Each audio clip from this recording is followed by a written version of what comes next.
बिस्मिल्लाहिर्रहमानिर्रहीम। Dear student, उम्मीद है कि आप सब खैरियत से होंगे। तो केमिस्ट्री का आज हमारा जो नेक्स्ट टॉपिक है वो है discovery of nucleus. Chapter number two का जो दूसरा नेक्स्ट टॉपिक था वो है डिस्कवरी ऑफ न्यूक्लियस। तो सबसे पहले जो न्यूक्लियस को डिस्कवर किया उस साइंसदान का जो नाम है वो है लॉर्ड रदरफोर्ड। इन्होंने सबसे पहले न्यूक्लियस दरियाफ्त किया। न्यूक्लियस किस सन के अंदर दरियाफ्त किया, ये एमसीक्यूज है। 1911 के अंदर यानी 1911 के अंदर रदरफोर्ड ने न्यूक्लियस डिस्कवर किया। ये एमसीक्यूज है और बहुत अहम एमसीक्यूज है, ये अंडरलाइन कर लीजिएगा। और उसके बाद जो है ना रदरफोर्ड ने सोने का यानी इस न्यूक्लियस के ऊपर वर्क किया, यानी कि अपना एक्सपेरिमेंट किया। तो उसने क्या किया कि सोने का एक बारीक वार्क लिया जिसे हम गोल्ड फॉयल का नाम देते हैं। सोने का एक बारीक वार्क जिसकी थिकनेस जो है, जिसकी मोटाई जो है वो कितनी है, 0.0004 यानी कि पॉइंट्स के आगे 4 जीरो फिर 4 आएगा सेंटीमीटर। यानी इसका मतलब ये है ये बहुत ही बारीक ये हमारे पास वर्क होगा, सोने का बारीक वर्क जिसके ऊपर हमने रेज गुजारनी है। अब देखें, आपको डायग्राम नजर आ रही होगी। मैंने एक छोटा सा स्केच बनाया है, सोने का एक वर्क बनाया है। उसके ऊपर ये जो मैंने दो एटम आपको शो किए हैं, इसके सेंटर में है न्यूक्लियस जिसपे पॉजिटिव चार्ज आपको नजर आ रहा होगा। बाकी ये जो ऑर्बिट्स हैं, सर्कल जो मैंने लगाया हुआ है साथ। तो इस सोने के बारीक वर्क में मैंने 4 एटम शो किए हैं। वैसे तो बहुत सारे, लेकिन हमने 4 शो किए हैं। तो इनमें से हमने कुछ रेज गुजारनी है।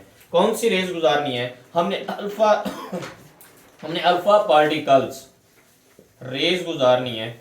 अल्फा रेज जिसे हम नाम देते हैं, जिनके ऊपर क्या कौन सा चार्ज है बेटा, पॉजिटिव चार्ज है। ये आपको नजर भी आ रहा होगा, मैंने डायग्राम में शो भी किया हुआ है कि इन रेज पे कौन सा चार्ज है, पॉजिटिव चार्ज है। तो हमने कम से कम इस सोने के बारीक वर्क में से 20,000 रेज गुजारी। कितनी गुजारी हमने? 20,000 ये रेज जो हैं इस सोने के बारीक वर्क में से हमने गुजारी हैं, जिनमें से हमने ये देखा एक्सपेरिमेंट में, हमने ये देखा कि इसके अंदर ज्यादातर जो रेज हैं वो स्ट्रेट लाइन में सफर कर गई हैं, यानी सीधी गुजर गई हैं, अपना बगैर रास्ता तब्दील किए। देखें, आपको डायग्राम यहाँ नजर आ रही होगी कि इनमें से देखें मैंने चंद रेज का यहाँ रास्ता तब्दील किया है, बाकी देखें सारी सीधी गुजर रही हैं ऐसे स्ट्रेट लाइन के अंदर। तो इससे क्या साबित होता है कि इन रेज पर कौन सा चार्ज है, पॉजिटिव चार्ज है। और जो सेंटर में जिससे टकरा कर ये वापस मुड़ रही हैं, तो इससे क्या साबित होता है कि साफ जाहिर है कोई ऐसी चीज है, हार्ड चीज है कोई ना कोई, को जिससे वो रेज को अपने अंदर से पास नहीं होने देती। तो ये रेज जो है ना पॉजिटिव चार्ज, और न्यूक्लियस पर भी कौन सा चार्ज है, पॉजिटिव। तो दोनों पे जब सिमिलर चार्जेस आ जाए तो साफ जाहिर है तो वो एक दूसरे को क्या कर देते हैं, रिपेल करते हैं, वो अपने अंदर से पास नहीं होने देंगे। और न्यूक्लियस क्या है, हार्ड भी है, तो उनको अपने अंदर से पास नहीं होने देगा। तो मैंने यहाँ 2 रेज सिर्फ आपको दिखाने के लिए शो की हैं कि जो अपना रास्ता तब्दील कर रही हैं। बाकी रेज जो है ना क्या कर रही हैं, सीधी सफर कर रही हैं। और इसके अलावा जो है ना एटम के सेंटर में क्या होता है, न्यूक्लियस। और न्यूक्लियस के अंदर 2 चीजें हैं, न्यूट्रॉन और प्रोटॉन, और ये हैवी पार्टिकल्स हैं। क्या है ये, हैवी पार्टिकल। न्यूक्लियस का जो हिस्सा है वो तो है छोटा सा, स्मॉलेस्ट पार्ट है, यानी कि थोड़ा सा हिस्सा है। बाकी जो है ना एटम का जो बाकी हिस्सा है वो है खाली, जिसे हम एम्प्टी यानी कि स्पेस या स्फेरिकल भी कह सकते हैं। तो बाकी हिस्सा उसका क्या है, खाली है। तो इस तरह से तो हमने न्यूक्लियस की डिस्कवरी की है। फिर उसके बाद हमने ये देखा कि इसका मास ऑफ इलेक्ट्रॉन भी डिस्कवर किया। ये एमसीक्यूज है, ये अंडरलाइन कर लीजिएगा। और इसका चार्ज भी आपसे एमसीक्यूज में पूछ सकता है, आपसे इसका उसका वेट भी पूछ सकता है।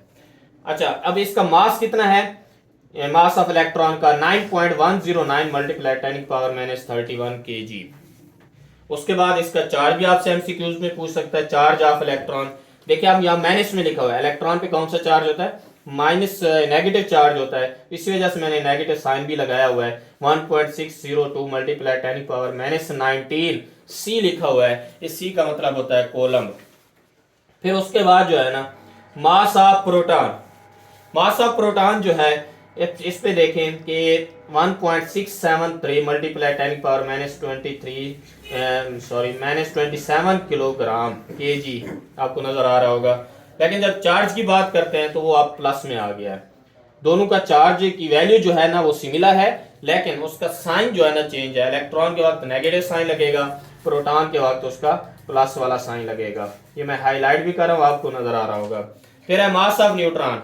मास ऑफ न्यूट्रॉन जो है 1.675 मल्टीप्लाई 10 पावर -27 केजी, और इसका जो चार्ज है वो कोई चार्ज नहीं है, क्योंकि हमने जब न्यूट्रॉन वाला टॉपिक पढ़ा था उसके अंदर हमने यही कहा था कि न्यूट्रॉन के ऊपर कोई चार्ज नहीं होता और ये न्यूट्रल होता है। तो इसी वजह से यहाँ पर जीरो, ना ही प्लस है इसके साथ ना ही माइनस है। तो ये था हमारा आज का टॉपिक, डिस्कवरी ऑफ न्यूक्लियस। उम्मीद है बेटा आप सबको समझ आ गई होगी। कोई क्वेश्चन हो तो लिख लीजिएगा, फिर बाद में डिस्कस कर लीजिएगा। थैंक यू बेटा, ओके।